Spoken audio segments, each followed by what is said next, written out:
अच्छा चले मैं दे देता हूँ। ये बंदे आप लड़का रहे हैं, पीछे पैसेंजर बैठे हुए हैं, आपको किसी को भी ना या एक्स्ट्रा चार्जेस आपसे लें, बदतमीजी करें।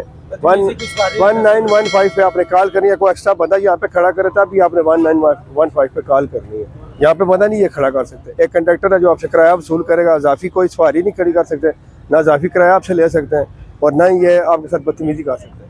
किसी टाइम भी आप अगर कोई भी बंदा आपके साथ बदतमीजी करता है या सवारियाँ फालतू खड़े करके बंदे होते हैं ना जिनको वो थोड़ा सा एंजाइटी का भी प्रॉब्लम होता है, बंदे का दम घुट जाता है जी, वो इसीलिए आपको रोका है ना, आप लोगों को बता रहे हैं ना कि अगर इजाफी सवारी बैठे 1915 पे कॉल करें या 15 पे कॉल करें। आप बताएं कि फलां जगह से ये गाड़ी है इसलिए इजाफी हमसे किराया लिया या बदतमीजी कर रहा है, 15 पे आपने कॉल करके वो जगह और गाड़ी का नंबर आप नोट करा दें।